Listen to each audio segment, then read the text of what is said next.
All righty. It's top of the hour, so everybody, let's get started. Hello and welcome to the Supervision of Peer Workforce Conference. I'm Catherine and I'm with Cher. This session is Listening to the Voice of the Peer. You don't know what you think you know about a veteran with Dr. Kathy Cash. Kathy Cash, CPSS, DDev, is a veteran of the United States Army, founder and CEO of Strategies for Hope, a pastor and founder of Determined to Know Christ Ministries, and a certified peer support specialist. Dr. Cash is a subject matter expert on the value of peer support and care of veterans, and has been an invited participant of veteran panel discussions and research projects across the country. She's also a Wellness Recovery Action Plan RAP facilitator, wherein she supports veterans in developing her own recovery plan. A strong advocate for women veterans, Dr. Cash facilitates women veteran support groups, mentors and coaches veterans through Vet to Vet, a national peer support program that focuses on meeting the needs of veterans and their families. And she strives to gather and disseminate as much information as is available in support of all veterans. So thank you so much, Kathy. Thank you so much, Catherine, for the introduction. I'm very happy to be here this afternoon, this evening. And I'm just excited about letting people know how to supervise peers. I've been a peer specialist in title for about 15 years, but I've been supporting others in all aspects of my walk of life for years and years and years and years. I was a U.S. Army veteran. I am a U.S. Army veteran. I was a food service specialist. And so I did 3 years at Fort Hood, Texas.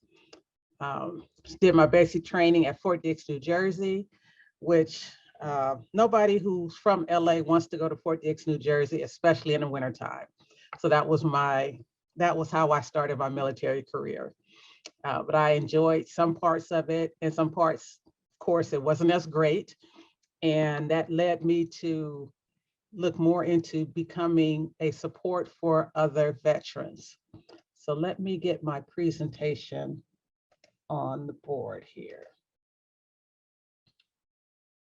Okay. Everyone able to see the screen? No, you don't see? Okay, let me do something different. Let's try this. Now we see it. Okay.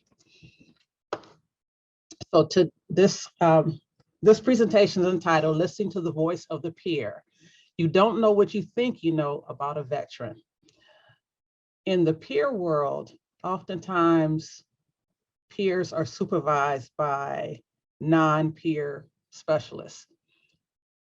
Peers, those who know about peers, we have a special skill set. And that special skill set is combined with the training and the discipline that a veteran receives when they're in the service, whether they've been in the service for a year, a month, 10 years, 20 years. They still are subject to that same set of disciplinary rules, all of that stuff that comes together to make them that valuable peer. So I want to share with you some of the things that I've learned and that I share with others about that, the peer in the veteran community. So I want to say that I am not an expert on veterans. I am not an expert on veterans. I'm an Army veteran, and we have other branches of the service. We are different, but we have similar experiences.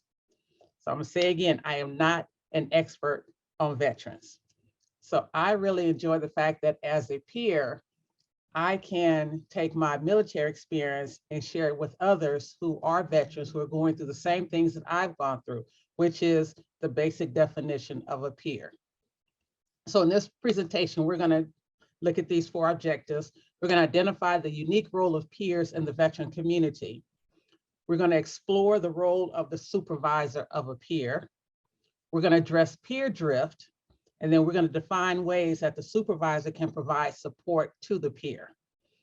So one of the things that I have found out in the veteran peer world is peer support is fairly new in the veteran community, and fairly new being in the last 15 years.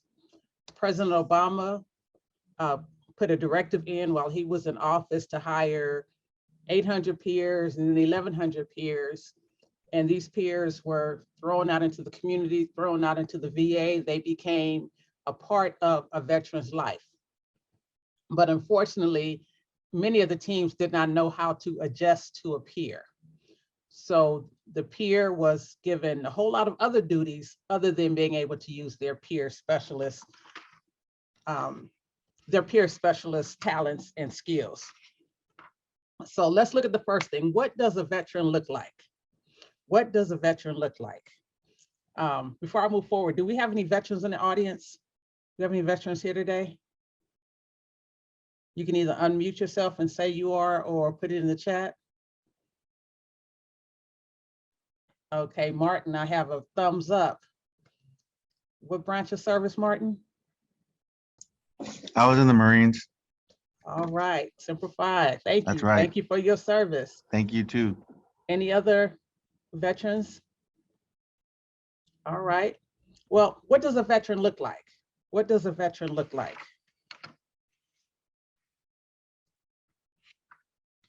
These are some of the veterans. These are pictures, an array of pictures of veterans who have served our community, our country.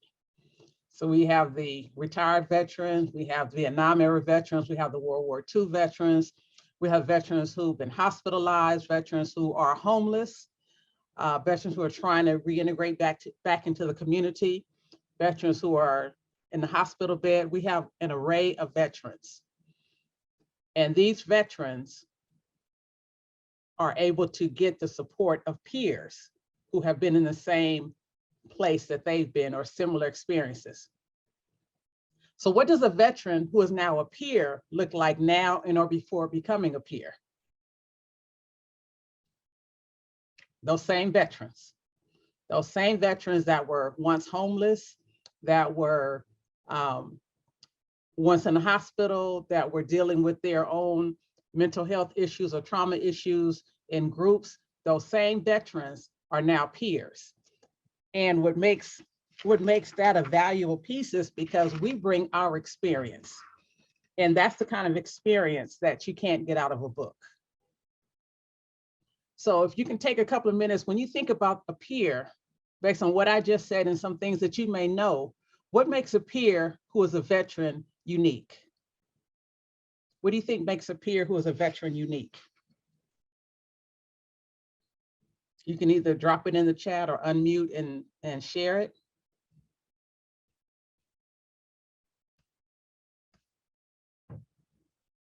Okay, well, when we look at a peer who's a veteran, okay, Ruth has put shared experience of serving the country.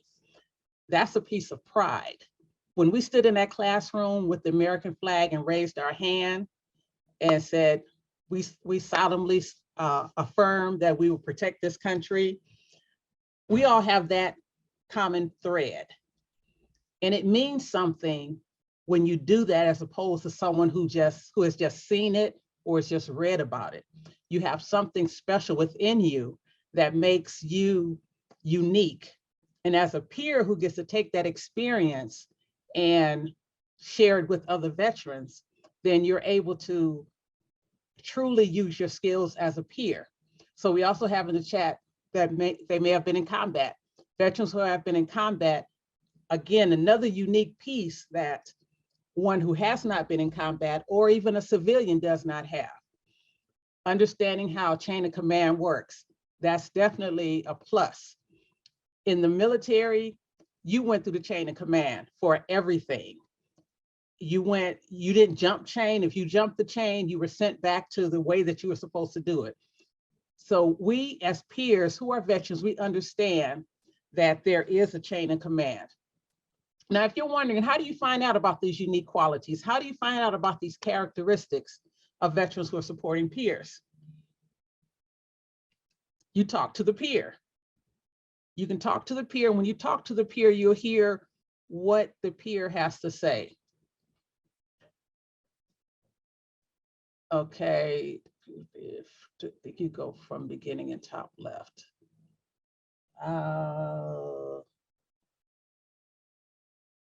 Let me see. See that in the PowerPoint presentation on the top, very top left, it says from beginning next to from current slide, and that should make it full screen.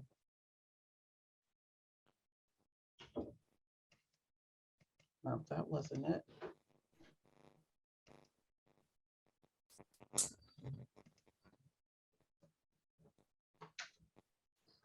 That makes it full screen?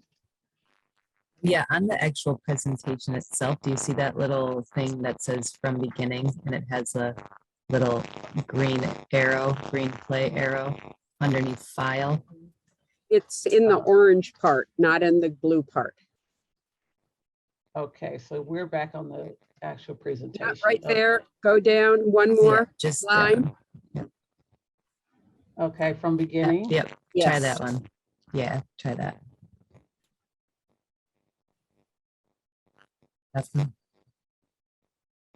No. How about slideshow? Okay, I'm in slideshow. This happened yesterday to somebody and they had to restart their whole thing, but Oh, I don't want to have to do that. yeah, no, we don't want to do that. But usually if you hit from beginning, it should make it into full screen. So I'm not totally sure. I mean, I can see it okay. I don't want to interrupt the whole presentation. Oh, okay. Somebody just Now I requested just, okay. Okay, now I just, okay, let me start again. Because the presentation is off now, correct? Or do you still You're on see it? slide 10. We see it. Okay, Slide 10. okay. When you first started and we did and you tested it out, it was full screen. See, this is the same thing that happened yesterday, and it was, I don't know why it was doing this. Okay. Yeah, maybe just go back.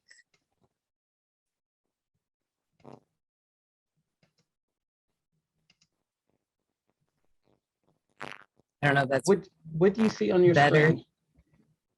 We see, how do you find out those unique qualities or characteristics of peers who are veterans? But it's not And then full next screen. to that, it's not full screen. It was just one person was asking. So Okay. yeah, I mean, it's about the same there. So Okay, let me do this. Let me start again. Or attempt to start again.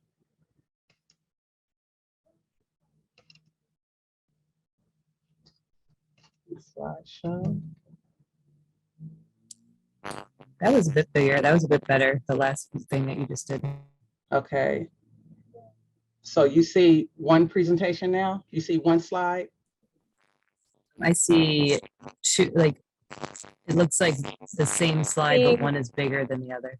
Okay. It's not the same slide. We're seeing Right. how do you find those unique qualities or characters of peers who are veterans and supporting veterans. And then we have a second smaller slide that has that plus talk to the peer, but it doesn't have the other talk to another peer, talk to another peer.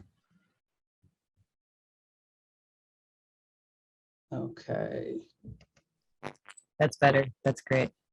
Okay, what do you see now? We see the one without talk to the peer. How do you Okay. find out those unique qualities? And yeah, Just that one looks- slide. Okay. All right. Thank you so much. My apologies.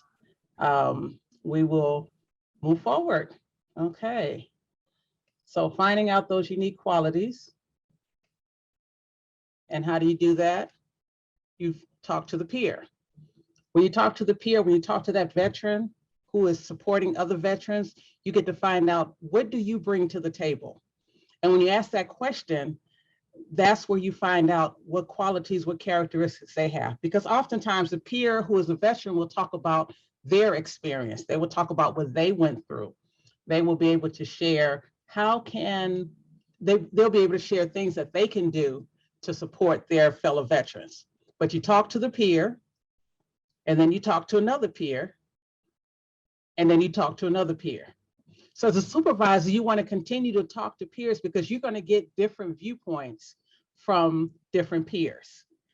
We all have similar stories. It's just like any other peer support specialist.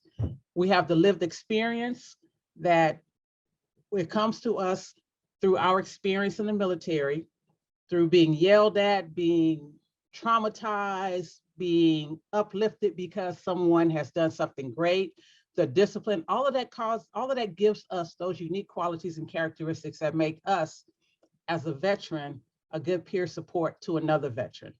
Those kind of experiences, you can't read about them in a book. You can watch MASH, you can watch Full Metal Jacket, you can watch Heartbreak Ridge, you can watch Platoon, you can watch all of these military movies, but you will still not get the same effect as someone who has been through that military experience. So what is the role of the supervisor of a peer who supports veterans? When we look at that, in general, a supervisor of a peer is the same all the way around. What the peer supervisor does is implements a professional relationship. The supervisor is your boss, is the person who will help that peer to take their unique skills, their skill set, their knowledge, and will give them the support they need so that they can support their fellow veterans. And they will also encourage the peer to continue learning and developing the skills that they have. We never stop learning. We are learning from each other. That's one of the unique pieces of a peer specialist. We are always learning from one another. And even as veterans, we're learning from one another how to deal with our fellow veterans. The supervisor should be providing regular and constructive feedback. And what that means is letting the peer know that the way that they're supporting the veteran, let them know what's good with it. What can they work on with it? Are they meeting goals? Are they setting goals? Are they following the protocol of whatever program they're in? That's, again, the supervisor's job. And the job of the supervisor is the same pretty much with all peers. And of course, they support the service that the peer provides. Without that support, peer specialists may not be able to successfully do the job that they want to do because they don't have that support. So now we're going to look at peer drift. Peer drift. When I started as a peer specialist, I had not heard of peer drift. It happened, but we didn't know what it was called. And we found out that it is peer drift. So what is peer drift? Peer drift is a confusion in the role of the peer. When you have a peer who's on an interdisciplinary team, everyone has a job to do. Everyone has a job to do. And if the peer is not doing their job, then there is no one doing that peer's job on that interdisciplinary team. So what causes peer drift? There are a lot of things that can be in the way of a peer specialist who is supporting veterans, enabling them to successfully do the job that they are there for. When we talk about peer drift, what causes it is a shifting in identification of what the peer's role actually is. The peer may be tasked to become a case manager. The peer may be tasked to become a social worker, a junior social worker. The peer may be tasked to become a driver, an Uber driver, a Lyft driver, doing things that are outside the scope, outside of the competencies of a peer specialist. And what that does is that causes the key element of a peer to be missing from that team. An analogy that I've given is when you have a boat, you have a little rowboat, and everybody in the boat has a job. You have somebody who's looking out to make sure we're going in the right direction. You have the people who are manning the oars, and the peer's job is to keep the stopper in the boat. That stopper that keeps the water from coming in, that's the peer's job, to hold that stopper in. so that the veteran and or whoever you're working with can go from the first shore, which is where they are, to the second shore is where they want to be. So if the peer is told, okay, I don't want you to do that, I need you to come over here and do this, then the peer can no longer keep that plug in the boat. So what happens? The boat sinks, the veteran does not reach his point of recovery, and then everybody looks at, well, what happened? Well, we did what we were supposed to do. Well, no, because that essential element of the peer specialist was missing. So the boat sank. They did not make it to the other side, which is recovery. So that's when we talk about peer drift, it is so easy to happen because we all want to help the person that we're supporting. We all want to be there to be that piece of support. We all, as veterans, we want to help our fellow veterans because we have it in our mind, we leave nobody behind. We leave nobody behind. If you remember in the Forrest Gump movie, when the bomb came down and Forrest was running out of the woods, out of the jungle, he kept going back to get his fellow soldiers. That's what we do. We keep going back. But if we're not doing our job, if we're not allowed to be that peer, then we're not able to do what we are here to do. So one thing we want to, as peers, avoid that peer drift. And thank you, Ruth. She says peer drift often comes from the stigma against the peer and those they serve. Professionals often encourage peers to take on the non-stigmatized role. And that's what happens. We, being stigmatized, being stuck in that role, being seen as the alcoholic, being seen as, oh, that's the crazy person with PTSD, being seen as all these other things can cause the peer to shut down on what they're doing and move over to something that's quote unquote more comfortable for them, less stigmatized. I'm going to do this so that I don't look as bad as the ones that we're serving look. And that's what we find sometimes, where as peers, we won't ask for the help that we need because we don't want to be labeled as our population that we're serving. But we're all together. We are all together. We are one. We are continually reaching out to bring the next person back in. So ways to reduce peer drift. Anyone have any thoughts on how to reduce peer drift? If you can put in the comments, what do you think are ways that you can reduce peer drift?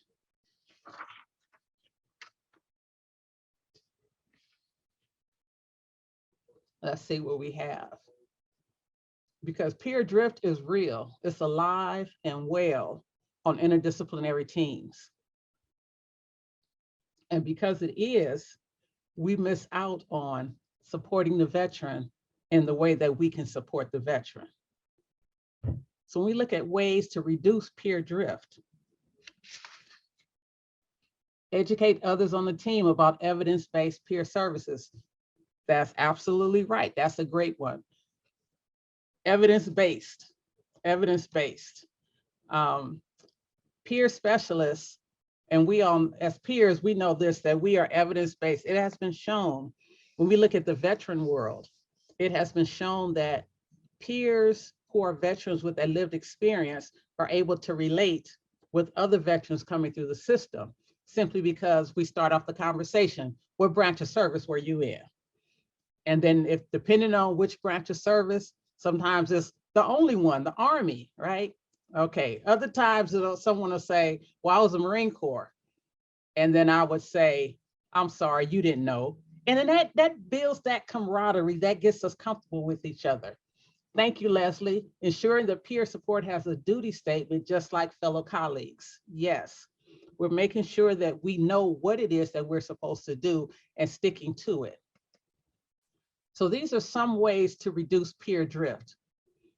Peer certification, making sure that the peer is, of course, certified and that they are adhering to the requirements and the competencies of being a peer specialist. That's a distinct list of competencies for the peer. And as long as the peer are in line with what they're supposed to do and are aware of what they're supposed to do, then peer drift can be reduced. The second one is recovery.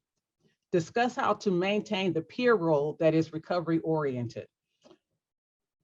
I have seen when we get with veterans, if you're in an area where there's another priority, that priority takes place over recovery. So as peers, we're recovery oriented. We are change agents of hope. Those are the things that we bring in so that the veterans that we're serving can reach their recovery point, can do what it is that they have set in their own hearts and minds to do. Because recovery is person driven. The veteran has to want to be in recovery, and we're there to support that veteran on their road to recovery. I hear quite often we meet the person where they are. Peer support, and this is in my opinion, peer support is the only field that meets the person where they are. Other disciplines will say, well, when you get sober, then I can do X, Y, and Z for you. Or when you start getting med compliant, then I can do X, Y, and Z for you. We as peers will meet them where they are. We'll sit down and we'll share stories. And that is the value of peer support. So when we understand that as a peer, then that will also reduce peer drift. And then we also have in the chat, teach ally skills to professionals so that they can reframe stigmatizing comments from other workers. Yes, education is key. And when we are able to teach that, then others will know your job is to keep the stopper in the boat. So I'm going to do everything else. You make sure you do your job. The third one here is boundaries. Boundaries and ethics of the peer. Vastly different from other disciplines, because we are the discipline that can say, I have been where you are. It could be 3 of us sitting at a table and all 3 of us look at our watch at 4 o'clock. The veteran says, oh, I gotta go. I have an AA meeting at 4 o'clock. The clinician will say, oh, I got an appointment at 4 o'clock. The peer says, which AA meeting do you go to? The clinician is going to an AA meeting as well, but the clinician won't tell us. So we are sharing that lived experience. And then the boundaries that we are able to establish, the ethics that we use to do our job, this is also what keeps peer drift from happening. And then the 4th reason that I've given is uniqueness. Look at what a peer offers. Again, that's different from other disciplines. We can say that we go into an AA meeting, but the provider won't say that. Another clinician won't say that. We can talk about our time in the mental health hospital, but the clinician won't talk about that. So that brings a trust to the veteran you're serving, especially when the peer is using the services of the VA. So we know it works. I know it works. I can't tell you what to do, but I can tell you that when I had that experience, when I went through that, I went over here and they took care of me. That's what we do as a peer. That's that uniqueness. That's the uniqueness of being a peer. And so when the peer understands that, and when the team understands that, then peer drift is not as likely to happen, and the peer can continue to do the work that they are there to do. And when we're looking at the peer drift, again, it is so easy to get, and I call it to get sucked in to being a case manager. We go and see a veteran, we encounter a veteran in the community. We're there talking off the cuff. You know, what do you need? What's your branch of service? How can I help you? How can I serve you? Where are you going? That's our conversation. Whereas other disciplines will come with a clipboard and a checkoff sheet, and they're checking things off. When I first started working with veterans, they were so used to having a social worker come to visit them that when I went on the visit, they said, I guess you want to see my cabinets. I guess you want to see my refrigerator. And they open in the cabinets and they open the refrigerator. Yes, see, I got food and you can look in here. I have toiletry supplies. I said, that's all good, but that's not why I'm here. I want to know what's going on with you. And they said, you don't need to see what's in. No, I don't need to see what's in there either. I need to know what's going on with you. because I believe that as we develop this relationship, if you are lacking in food, you will call me and let me know that you need some groceries, knowing that I have been there before and I can support you with resources to get the groceries that you need. So supervising a peer is different in that peer has a wide range of things that they can do in support of the veteran. And what we look at is, what is it that you did as a veteran, or what is it that you needed as a veteran that you want to bring to the table with the other, to serve the other veterans, to support the other veterans that you're serving? So what ways can a supervisor provide that support to the peer? What ways can a supervisor provide that support to the peer? Because remember, they're in this boat and the case manager says to the peer, I need you to leave that stopper alone. I need you to come over here and stand on this side of the boat. Peer, I can't come over there because I got to hold the stopper in the boat.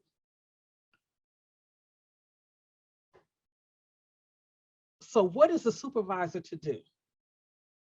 First one here, communicate, which includes listening in an open-minded capacity to the challenges encountered by the peer. There you go, being open. When the supervisor and a peer relationship is one of open communication. It's one talks, the other listens, and the other listens, and the other one talks. It's a two-way street. So if the supervisor does not understand what a peer is doing or why a peer is doing it, then they should be able to listen to, in an open-minded capacity, what the peer is doing and why the peer is doing it. Because the sentence may start off with, when I was homeless, I needed somebody to come and sit and have a cup of coffee with me. So that's why I took this veteran over to Starbucks and we had a cup of coffee. Well, what kind of intervention did you do? Well, I listened. I valued and respected the veteran. I let the veteran know that somebody is here listening to him or her. So the supervisor has to be able to hear that and recognize that it is, quote unquote, okay for the peer to do that. Because once again, the peer has a special set of skills, a different skill set by which they are communicating with the veterans that they're serving. And any veteran that they encounter, that just comes out. Second one is to provide an opportunity for the peer to discuss those recovery-oriented options with the interdisciplinary team. When you're on a team, the peer, sometimes their view of doing things gets overlooked because it's not in the book, because it's not what the degreed person says. They can't find it on the website, but this is just that human nature. This is that human touch. This is what we bring to the table, because as a peer, we're making that connection with the veteran that we're serving. So the interdisciplinary team says, this veteran is an alcoholic. This veteran is drinking all the time. So we need to put this veteran in a program. So the peer begins to what the supervisor can do is say, well, let's see what the peer has to say. So the supervisor gives the peer that opportunity to talk about recovery. Okay, yes, that veteran is drinking a lot, but let's see what the veteran wants to do. Because you can shove the veteran into a program. They'll go in the front door, and as soon as you turn your back, they're going out the back door. Or they go through that program 5, 6, 7 times, because they're not going to be ready for recovery until they're ready for recovery. And when they're ready for recovery, then that's the value of the peer support. We're there with them. We're that, as the Bible says, we're long suffering. We are there with that veteran until they're ready to make that move. Because just like anybody else that we're providing peer services to, a veteran, again, just like anybody else, wants to know that somebody is listening and that somebody cares. So they may not move the first time that you meet them. They may not move the second time that you meet them. You may meet them for 6 months. And then they finally say, okay, you're a person of your word. Okay, this is what I want to do. So can you walk with me while we do it? I got you. I got you. And that's what we do as a peer. And that's a lot of times our supervisors and our teams don't understand that aspect. Everything is not timed. You cannot say, well, if he hasn't gone into recovery, gone into the program in a month, then you have to let him go. Why should I let him go? That means, in other words, I'm just leaving him out in the middle of the ocean. That's not my job. I need to make sure he or she gets to where they want to be. When they tell me, I'm not going to do this, I don't want to see you anymore, I respect that. I still come by and say, hey, how you doing? I'll still check in on them. You have my card. If you need me, call me. And then watch this, when they call me, I don't beat them down with the recovery stick. I don't beat them down with, are you still drinking? I don't do that. Hey, how you doing? Good to hear from you. What can I do for you today? Oh, you just want to go, let's go get a cup of coffee. I'll meet you at Starbucks on the corner. That's what we do as peers. And the supervisor should be giving the peer that opportunity to share those kind of things with the team members. Okay, and also encourage the peer. We all have strengths and abilities. This will get the peer in line of thinking, how can I engage the veterans that I'm working with? This didn't work, that didn't work, that over there didn't work. How can I get through to this veteran? I'm starting there, I'm sitting there talking, and maybe it may take 6 months of talking. Maybe it's 6 months of being silent.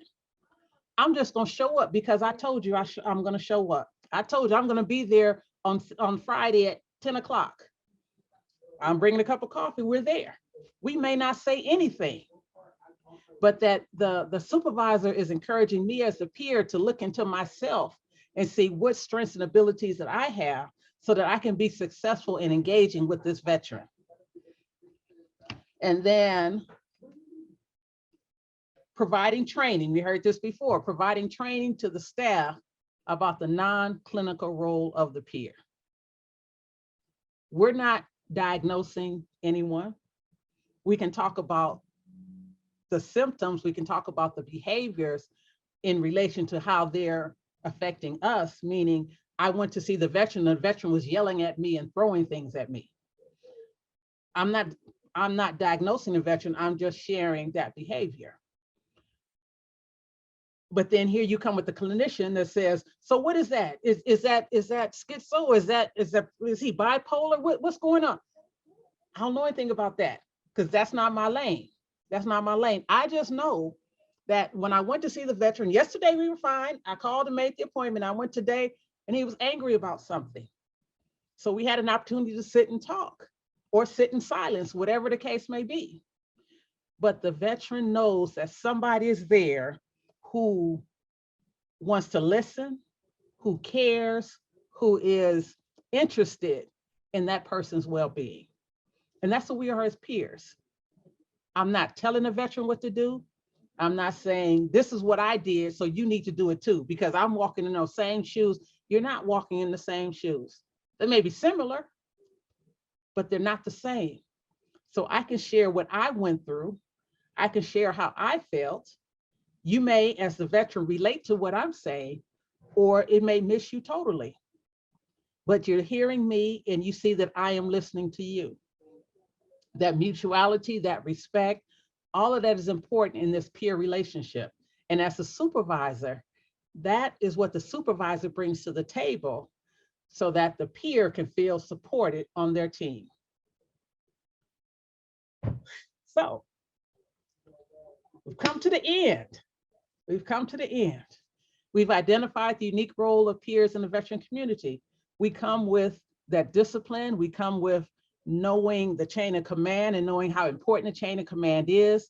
We come knowing that I have had these experiences, traumatic experiences, mental health experiences, homeless experience. I've had these experiences and I can share them with the next person. That's what makes us unique. I can share this. I'm not just hanging on to it, but I'm actually sharing it. And that's what my role allows me to do. My ethics and my boundaries allow me to share with the next person what I've gone through. We've also explored the role of the supervisor of a peer.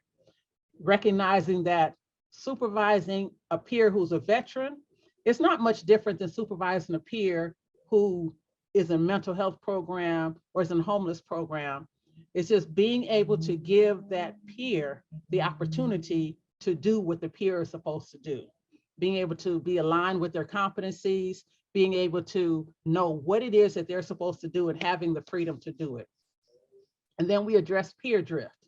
Let that peer keep the stopper in the boat. Don't take that, that's important. It may look like a menial job, it may look like a little job, but it is highly important that that peer keeps that stopper in the boat. Somebody will say, well, you know, you can come over here and do this case management, that'll be all right. It'll only come in a little bit, doesn't matter. The boat will sink and the veteran will not get to the other side where that veteran's recovery is. So the peer needs to be able to plug that boat, hold that stopper in if that is the peer's job at that time. And then we define ways that the supervisor can provide support to the peer. Again, communicating, listening to what the peer has to say, listening to that innovative perspective that the peer has. The peer has that kind of, that perspective that comes from just the camaraderie, because that's where it starts, the camaraderie. When we were in basic training, we were all housed in the same place. We got up at 3 a.m. We mopped floors at 4 a.m. We went to chow at 5 a.m. We ran like we didn't have any sense for miles and miles and miles. Then we came back and we supported each other. And that's what we learned to do in the military. And as supervisors, giving us that support for us to do what we know to do. We're not going to leave anybody behind.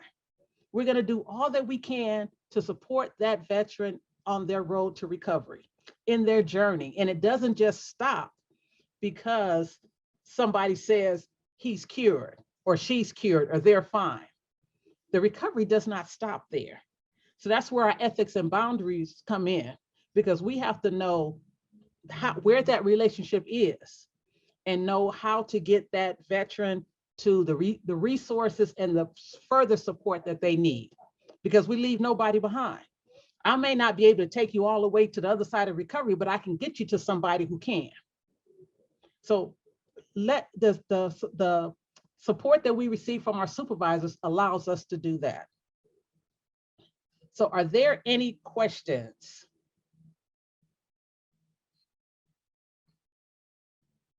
Either you can put it in the chat or unmute yourself.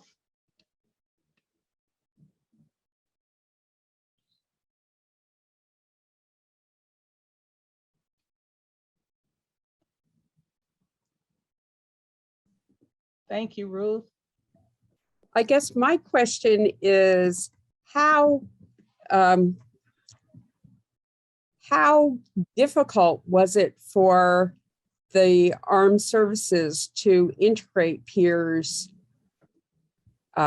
into the system? I know in the mental health system, there's still a lot of feeling that the peer role is like a employment program rather than an actually very effective intervention for mental health. So I'm just wondering what the difference was in veteran. It was a challenge. It was a tremendous challenge because you have the clinicians who have gone to school X number of years. They have these degrees, these letters, the college debt. They have all of that stuff. And we come with our experiential credentials. And we're in that same place. We're able to give instruction. We're able to give our input. And so it was difficult. Again, when President Obama put this directive in place and the VAs were flooded with peers, it was almost like we were just dropped off and, like in an open field, just dropped off and like, go for what you know, because nobody knew what to do with the peers. And it was a gradual, a lot of lessons within self-advocacy, because the peers had to say, that's not what I'm supposed to be doing.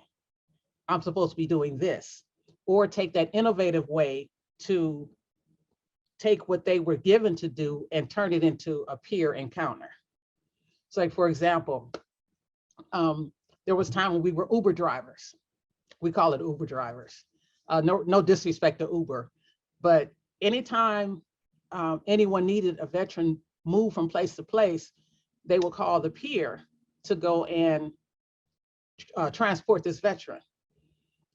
And that was that at the very beginning, that was the peer's daily routine. Where am I driving to today? So when the peers realized, okay, this is an opportunity to talk recovery. So they would take those driving opportunities, they would take those road trips and turn them into recovery encounters. And then the more that as peers, in general, we learn that this is what we're supposed to do, the more we were able to speak up so that we can get into those lanes. And then like anything else, you have those peers who speak up more than other peers. And they mentor and train, and then all the training that goes on. So we get to see other things that we're supposed to be doing, not just counting paper clips in the back room or something like that.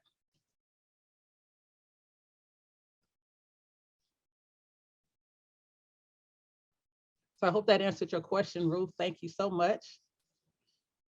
Does anyone else have any other questions?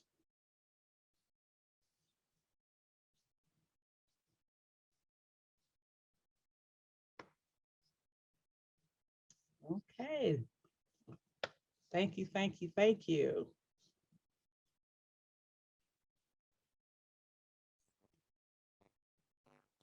Thank you so much, Dr. Cash. That was excellent. You're If welcome. there's no, were there any other questions? Paula, How do you get matched up? The veteran with the peer, how does that happen? Where does that win? so it depends. If you're at the VA hospital, if you're within the VA system, you can request a peer through your primary care. They still haven't got it figured all out, but they do what they can do to help find you a peer. If you're in the community, there are different organizations, VPAN, Volunteers of America, Goodwill, JVS, Employment, Bob Hope Patriotic Hall. Those are places in the community where you can go and ask about peer services.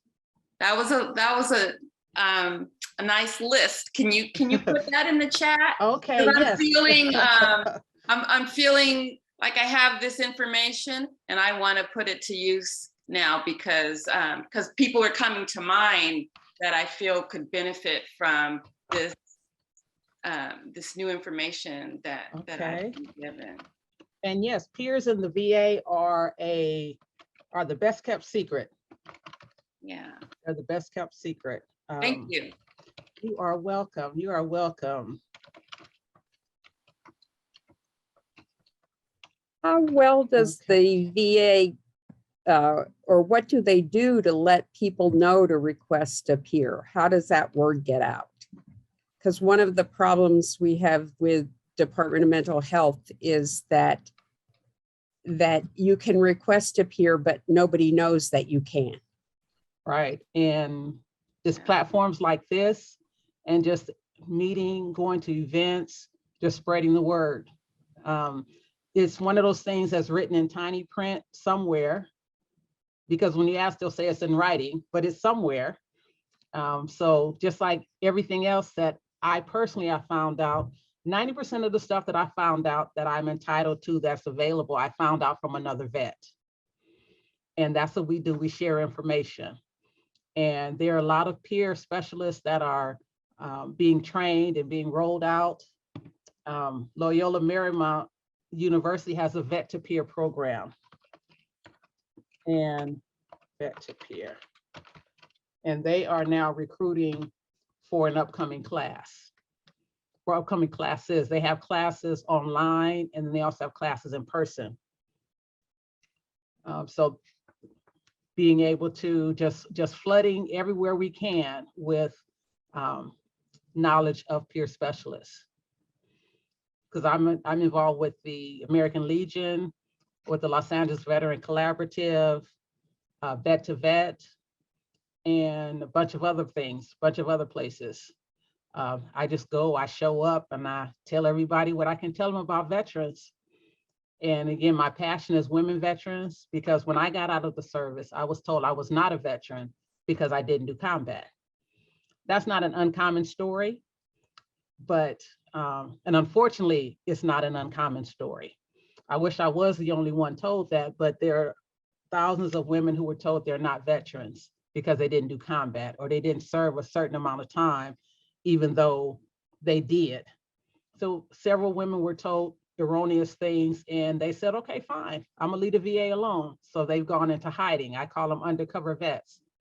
So now the language that we changed the language, instead of asking, are you a veteran? The language has changed to, did you serve in the military? Because when you ask someone if they served in the military, yes, I served. Okay, so then you have a springboard to get to whatever other resources are needed, whatever other things you need to do.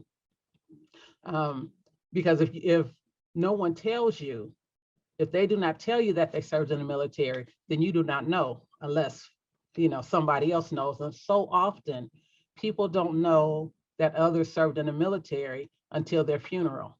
That's a sad commentary, but you see someone and there's a flag draped casket in front of you. Oh, they were a veteran. Oh, they were in the military. And all these years you knew them or were affiliated with them and never asked, or they never said, or you didn't see any inclination of their patriotism. So it's a lot of trauma involved with having served in the military.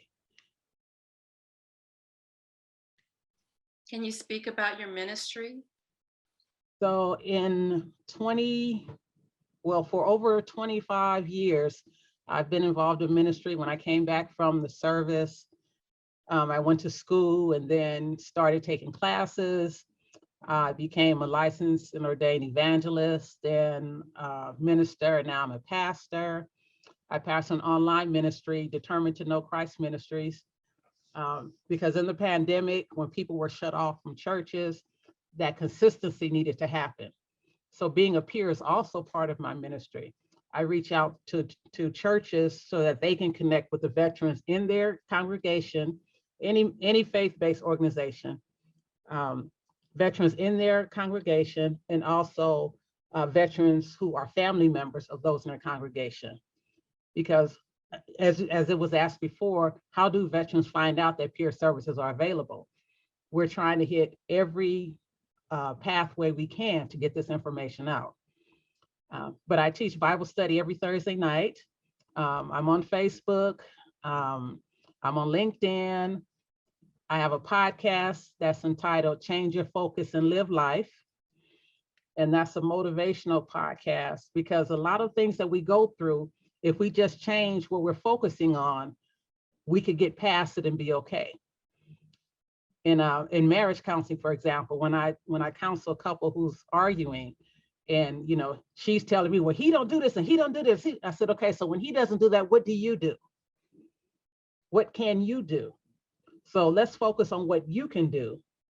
So change your focus and live life. So that's the podcast. And you can find that, just Google Dr. Kathy Cash podcast.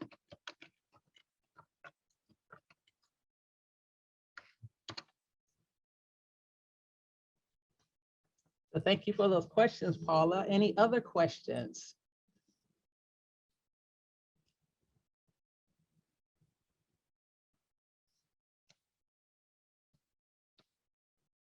All right. All right. Thank you so much again, Dr. Cash. That was great. And this is the last meeting that's going to be in this room. There's going to be final words and next steps in a different room. If you report back to the program, you can see that link. I'm going to post this evaluation one more time. If you wouldn't mind checking that out and filling it out for us, we'd greatly appreciate it. And if there's nothing else, then yeah, that'll conclude this session, and we hope to see you in the final words at 5. Thank you so much. Thank you all very much. Appreciate it, Dr. Cash. Thank you, Dr. Cash. Okay, you're all welcome. Thank you so much.